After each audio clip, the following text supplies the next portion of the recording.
৮০ ও ৯০ দশকে বাংলা চলচ্চিত্রের অন্যতম সুপারস্টার ইলিয়াস কাঞ্চন।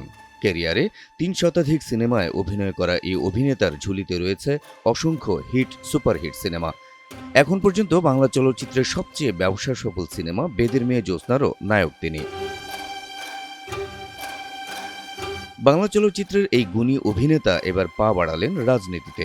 তবে অন্যের কোনো দলে নয়, নিজেই দল গঠন করে রাজনীতির মাঠে নামছেন তিনি। ইলিয়াস কাঞ্চনের নতুন রাজনৈতিক দলের নাম জনতার পার্টি বাংলাদেশ। ২৫ এপ্রিল শুক্রবার সকাল ১০টায় রাজধানীর শাহবাগস্থ হোটেল ইন্টারকন্টিনেন্টালের রূপসী বাংলা গ্র্যান্ড বলরুমে আনুষ্ঠানিকভাবে তিনি এর উদ্বোধন ঘোষণা করবেন। সংশ্লিষ্ট সূত্রে জানা গেছে, চিত্রনায়ক ইলিয়াস কাঞ্চন তার গড়া জনতার পার্টি বাংলাদেশের চেয়ারম্যান হিসেবে থাকবেন। বান্ডেল থাকলে প্রতি সেনমানিতে টাকা বাঁচবে। বিকাশ সেনমানি বান্ডেল কিনে জিতুন প্রতি লেনদেনে। আর দলের মহাসচিব হিসেবে থাকছেন জাতীয় প্রেস ক্লাবের সাবেক সভাপতি শওকত মাহমুদ এবং নির্বাহী চেয়ারম্যানের দায়িত্ব পালন করবেন সাবেক প্রতিমন্ত্রী গোলাম সারোয়ার মিলন।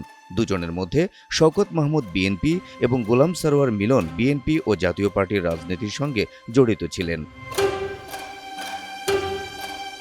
এছাড়া জাতীয় পার্টির সাবেক এমপি শাহ মোহাম্মদ আবু জাফর সহ আরও ৭ জন সাবেক এমপি, শিল্পপতি, সাবেক আমলা, সাংবাদিক, সাংস্কৃতিক ব্যক্তিত্ব ও আইনজীবীরা দলটিতে যোগ দিতে পারেন বলে ধারণা করা হচ্ছে। সূত্র জানায়, নতুন দলটির 2টি স্লোগান নির্ধারণ করা হয়েছে। প্রথমটি জনতার পার্টি বাংলাদেশ, গর্ব মোরা ইনসাফের দেশ, এবং দ্বিতীয় স্লোগানটি হল ইনসাফ জিন্দাবাদ, বাংলাদেশ জিন্দাবাদ। এদিকে ইলিয়াস কাঞ্চনের এই রাজনৈতিক দল গঠনের বিষয়টি কেউ কেউ বাঁকা চোখে দেখলেও অনেকে তার এই নবযাত্রাকে স্বাগত জানিয়েছেন।